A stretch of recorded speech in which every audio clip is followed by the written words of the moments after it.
Hey, what's going on? It's your boy E2 Blue coming back at you again, and it is Wednesday night. We are getting ready for game day tomorrow.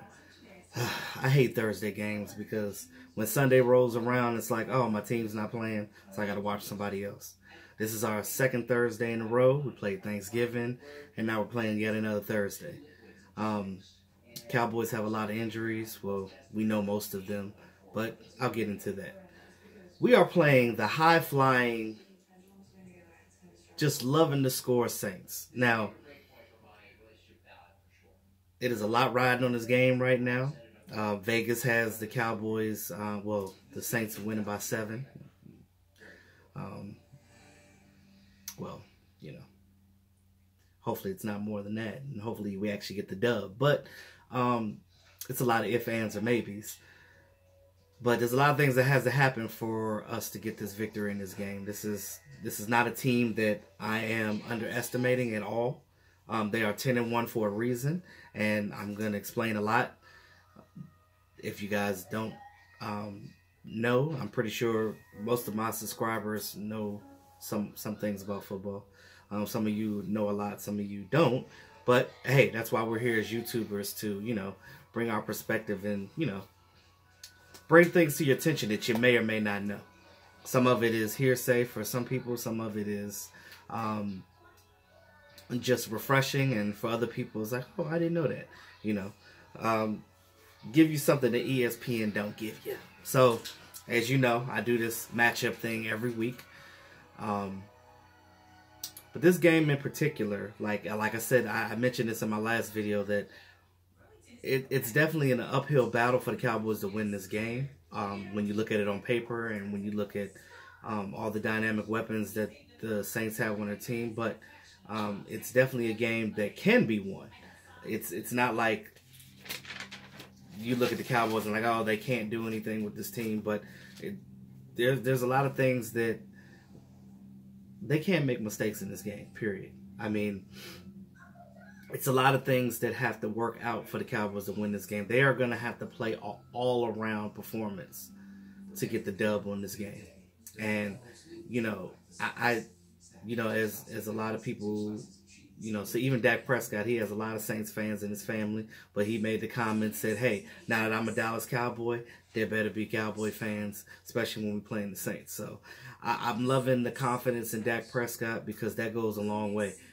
For the leader of your team. If your leader doesn't have confidence, how can the rest of your team follow? Ezekiel Elliott is fired up. D-Law is fired up. So some of the things that Dak Prescott said and D-Law said, I'm not going to say that they were really talking trash, because our team is not big on talking trash, which is good, because you go in and you let your play speak for itself. And that's normally what we do. Whenever we play the Redskins, they're the ones always chirping all week, because I hear it, because I live in the area where the Redskins are. But you don't hear nothing out of the Cowboy players that week. But for whatever reason, this is a high-profile game. And, the Cowboys aren't going to lay down and just take that. So, D-Law said his piece. Even Dak Prescott said his piece. He said basically they put their pants on just like we do. We're not afraid of the Saints. We're just going to go in and play our game. We have confidence in each other. We have confidence in this team. We have confidence in our staff. So, that's basically where Dak's role is. And those are the things he's supposed to say. And, of course, Michael Thomas, wide receiver for the Saints, has to come out and say, don't bite off more than you can chew. So it's pretty much him squawking back because, look, the Saints right now, we already know they have high confidence. They're 10-1. They've been winning all these games, and they are also the only team in the league right now that's undefeated on the road. They're 5-0. So we're trying to break that record this week because we do have a home game, and the Saints are playing away. I think that we have a better chance of winning this game because we are at home and not in the land of New Orleans, I should say. So just some quick things. Do my little stats. So Saints are coming in 10-1. Like I said, the Cowboys are 6-5. But even though, I look at it like this: if the Cowboys do lose this game, it's not over. Because you look at it like this: if the worst thing that can happen this week is that minus the the Giants, because they're not even in the conversation right now. But you look at the Redskins and the Eagles. If they all lose, this whole three-way tie thing will be every team will be 6-6 that are competing for a playoff spot in the NFC East, and that's the worst thing that can happen this week. It's not like you're going to be behind; you'll just be tied. But we don't want to be tied. We want to make sure that we get the dub, because again, this is a statement game. If we win this game, the whole league is going to be on alert. They're going to be looking at the Cowboys and they're going to be like, "Oh, okay, so we underestimated them this season. They really turned things around." So, and there's pros and cons to that too. So, the Saints right now on offense, they are 5th in total offense. You would think they'd be first because of everything that they're doing. But you know, they're competing now with the Rams and the Kansas City Chiefs as well. So they're all up there. But as far as NFC teams, you got the Rams that are also 10-1. So those two teams are the teams that you have to go through to get to the big game, and you're probably going to be playing one of those teams if we do make it that far. But with that being said, the Cowboys are 25th in offense. Now, you know, that wonderful game by Amari Cooper, because we were 28th the week before, so we came down a little bit. But we got to do better on offense. We got to get that ball downfield. We got to get these receivers open, and Dak has to throw it around. Not just Amari Cooper. Everybody has to do their job to get open and get that ball, because we already know they're going to try to stop Amari. But if you try to stop Amari, Zeke's going to run all over you, and vice versa. So, you know, it's good to have that receiver, that guy that garnishes somebody to stop him, because, again, nobody was thinking about any of our wide receivers until Amari Cooper came. So, again, him being here opens it up for other people, but, you know, we haven't really seen that because Cole Beasley hasn't really been doing much. We got to get Cole Beasley going. That is our slot guy. That is our underneath guy. There's plays to be made out there, and we just have to call the right plays and get these guys open. On defense, the Saints are 15th, and right now the Cowboys are 7th. Now, the Saints also do have a good defense, but I think that the Cowboys' defense right now overall is a little better than theirs. But they do have some guys that can make plays and stuff, because their defense has also been playing good as well this season. Passing, well, we know the Saints are 6th right now. Drew Brees is playing out of his mind right now, and I mean, the amount of touchdowns that he has this season, I mean, he has 29 already, and it's just phenomenal what this guy can do. But I'll get into that as well. The Cowboys are 28th in passing, still hovering around the same thing. We got to do better. Rushing, the Saints are 7th, and the Cowboys are 6th. Now you look at what they use with their weapons. Like, their biggest weapon on offense right now is Alvin Kamara. They do have another guy too, which I'm going to mention in a minute, but Alvin Kamara is huge for them. Huge. And when you look at Alvin Kamara and the things that he can do, I mean, he's a running back, but they also use him as a receiver as well. He's literally second on the team in receiving outside of their Michael Thomas. Outside of Michael Thomas, Alvin Kamara is second on their team with receiving. And I mean, it's ridiculous. But, you know, he's definitely going to make the Pro Bowl this year.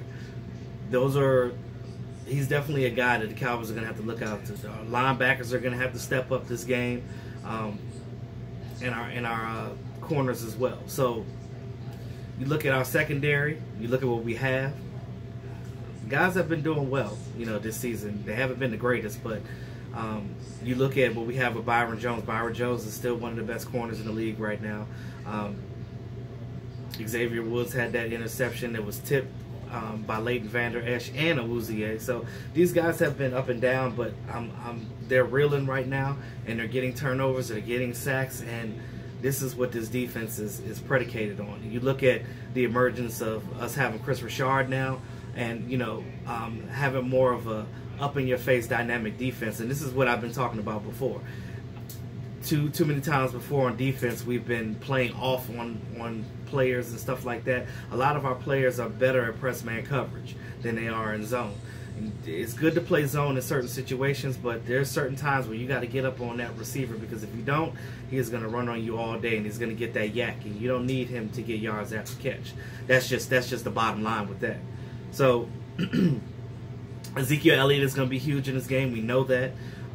Teams are always going to try to stop Zeke. Zeke is, I think, leading the league right now.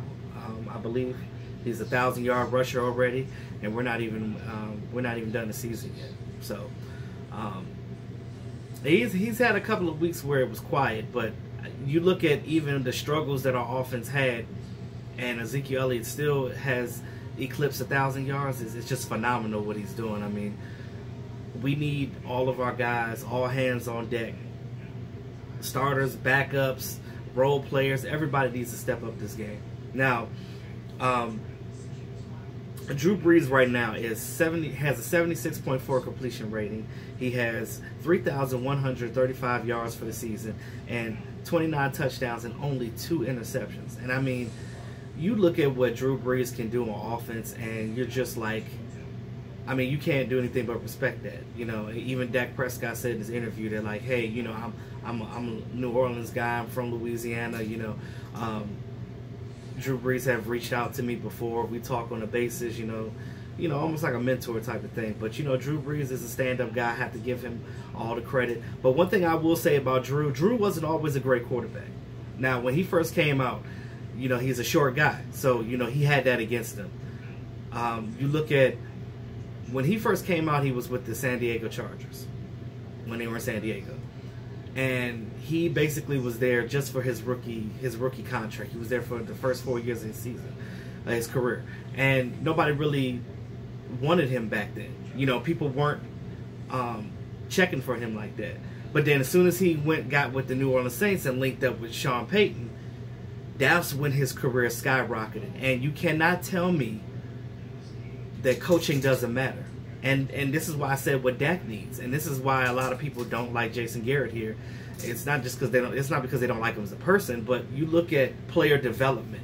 Our coaching staff is not great at player development. That's the reason why Dak is coming along slower than he should, because of the simple fact that nobody's out there guiding him and doing the things that they need to do to make him a better quarterback.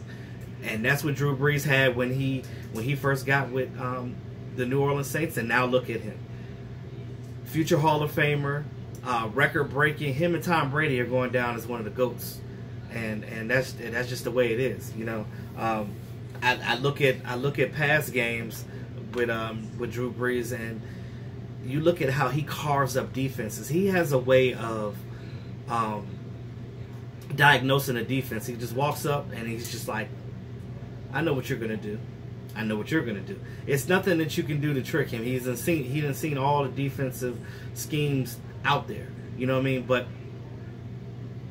the biggest thing with the Cowboys is our defense just has to stay disciplined. They stay disciplined. They stay in their lanes. They do their job.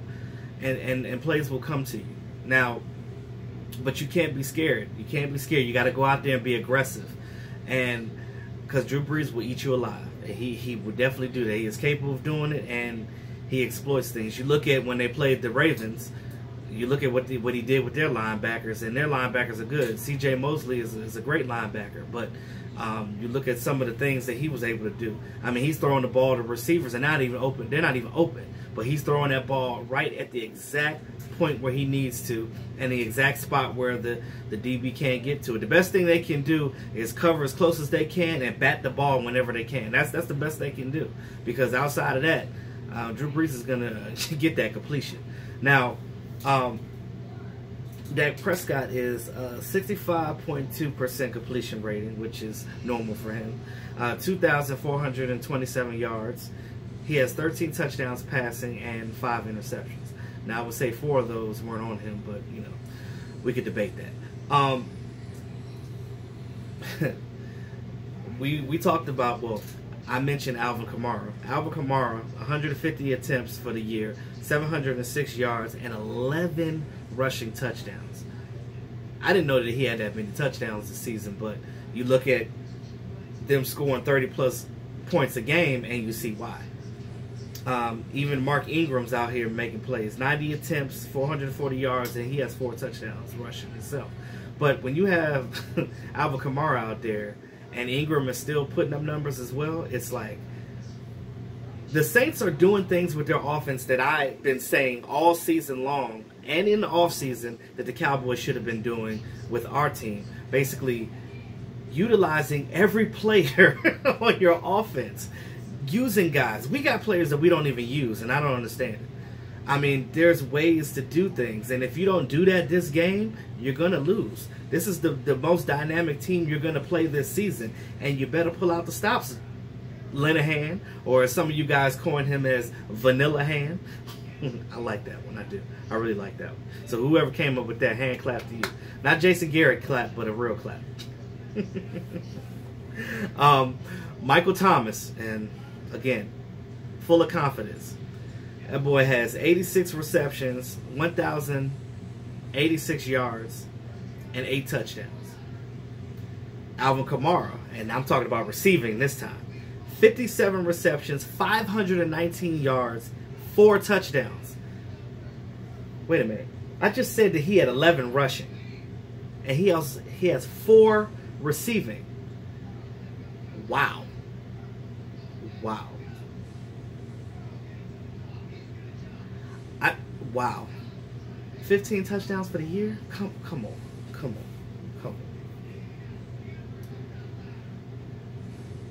Now that's, well, you know he's making the Pro Bowl, definitely. Again, I know that these are stats and these are numbers, but these are real. This is what they're doing. And this is the reason why they're 10-1. Because they're doing things that they're supposed to do. Sean Payton got this team reeling. He's got this team motivated. And they're going out there and they are playing their butts off for their team. Now, Ezekiel Elliott has 217 attempts, 1,704 yards. And he has 6 touchdowns rushing. Dak Prescott, you know, he rushes the ball as well. 58 attempts, 279 yards, and 5 touchdowns. See, Drew Brees ain't going to run the ball. That's not what he is. He's a stand-in-the-pocket guy. That's why him and Dak will never be in the same category, because they are 2 totally different type of quarterbacks. Dak is a mobile quarterback, and RPO is his thing. Drew Brees has been in the league for an obscene amount of years, and he knows defenses inside and out. Dak is only in his 3rd season, and he still has to learn how to read defenses and things of that nature. But again, it goes back to what I was saying, player development. If we had an offensive coordinator in here, if we had a coach that was basically sitting him down and working on his basically working on his mechanics, because again, he's still learning. He is still learning, y'all. And I think that Dak is going to be better, you know, as years progress. But I just feel like if he had a different coach, I think that progression would be a little bit faster than what it is right now. I'm just putting that out there. Amari Cooper, Brother Cooper, 44 receptions, 629 yards, and 4 touchdowns, and 2 of them was in this last game. So again, Cowboys need more, much more. And I love what Amari Cooper did in the last game, but we still need much more production out of our receivers as a whole, not just Amari. Amari can't be doing it by himself. This is the reason why you have all these wide receivers on this team. I want to see Noah Brown. I want to see Allen Hurns. I want to see Michael Gallup. I want to see Cole Beasley. 46 receptions, 459 yards, and he still only has 2 touchdowns. He's been ghost the last couple of games, and I don't understand why. I go back and watch tape, and I'm seeing certain routes that he's on where he should be getting the ball. There's plays that he was out there and he was, you know, open enough to get the ball and cut up field. So I just look at that and I'm just like, we need to do better. We need to get our receivers up and going, because, you know, these teams are not afraid of the Dallas Cowboys, and a lot of them look at us as a joke because of what we're doing. And I say a lot of that is because of our play call. We are too predictable. We are too damn predictable. When you think that you know what the Saints offense is going to do, you don't know what they're going to do, because the Saints always, they are the biggest tendency breaker team in this league right now. They are, whenever you think that you got them, you don't, because they'll throw some trickery in there. You're like, what in the hell was that? And you turn around and the guy that scored a touchdown, he's like, I didn't even know he had the ball. So, again, as I digress, these are the things that we need to be doing because we also 6-5 for a reason. Yes, we're in a 3-game winning streak, but we've been playing some teams that, you know, have had a lot of injuries. And, you know, the Eagles, they're not playing like the Eagles right now. The Redskins, their defense their secondary has been decimated. So, again, this game is going to be a hard-fought battle. I think the Cowboys can do it, though. I'm really optimistic on what they can do. I know that their drive and their heart and their will is all there. It is there. These players are ready to go. I need Linehan to be on that same damn page.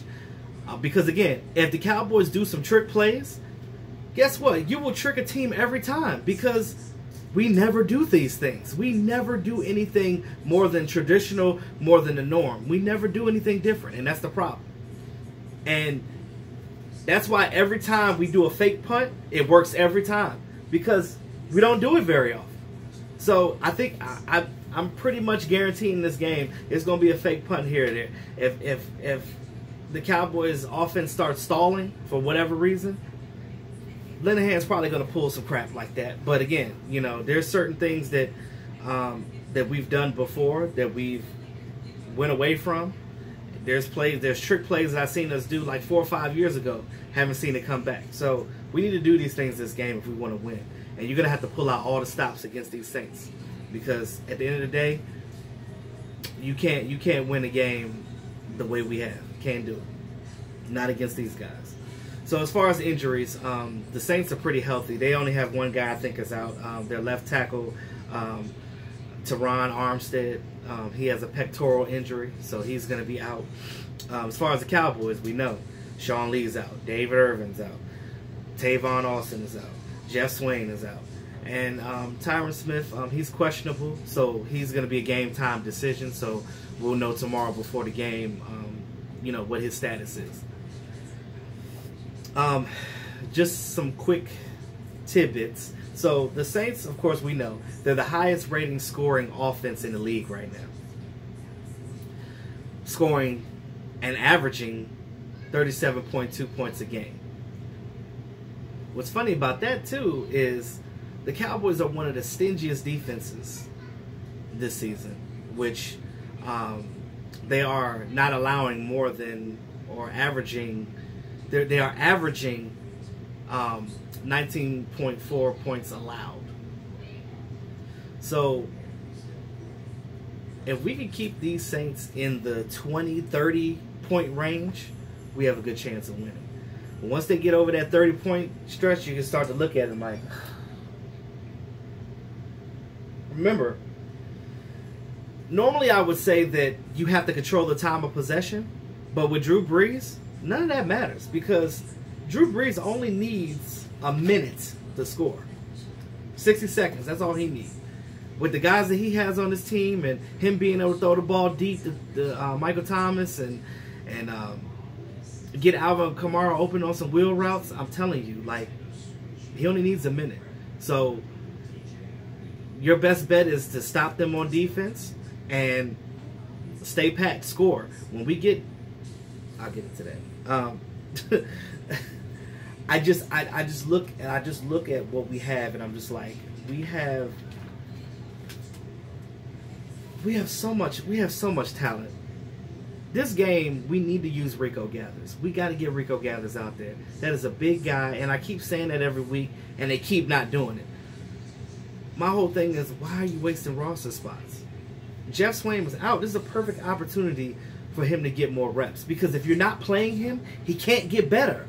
How can a player get better if he's not out on the field? That's like you're trying to learn a new skill, but you don't practice at it. If you don't practice, you're never going to be better. And that's what that's how our players are right now. You got these players, we don't use them. We don't do nothing.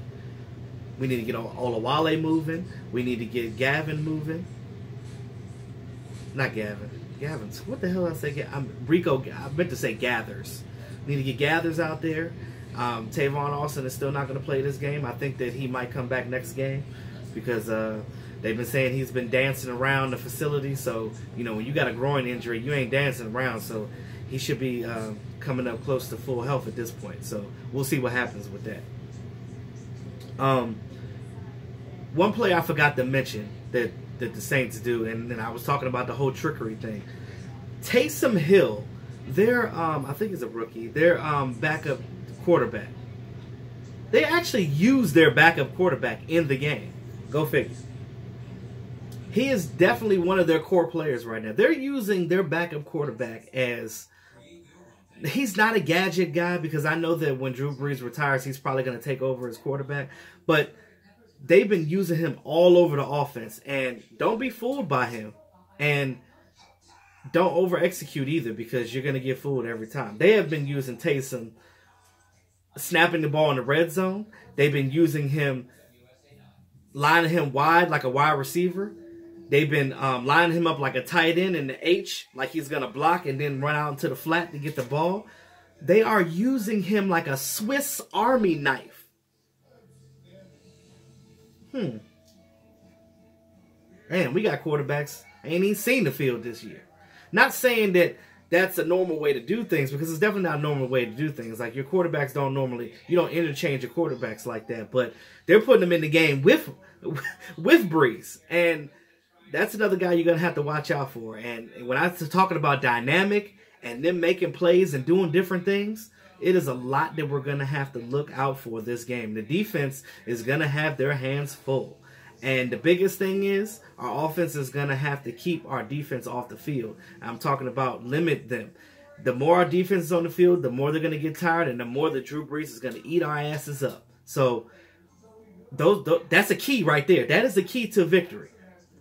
Our defense has to make sure that they are stout, they are doing what they need to be doing, and you're not gonna eliminate these things, but you can definitely try to contain some things. Michael Thomas can be contained, because the Falcons contained him to 36 yards receiving last game. So if the Falcons can do that, I know damn well we can, because our defense right now is better than the Falcons' defense by far.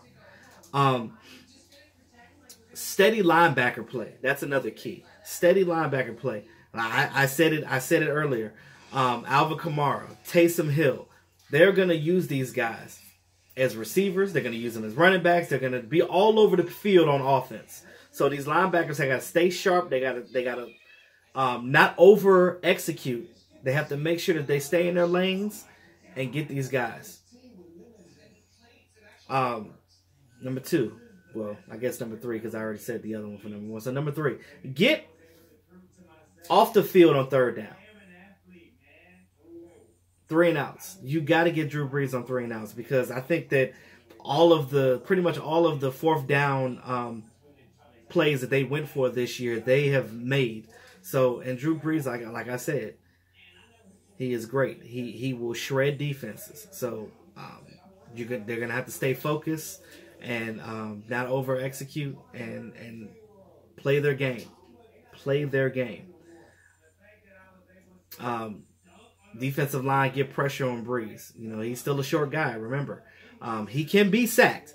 Their offensive line has been stout. They've been holding up. I think they've allowed the fewest sacks this season, which is phenomenal. But again, you got to get pressure on Brees.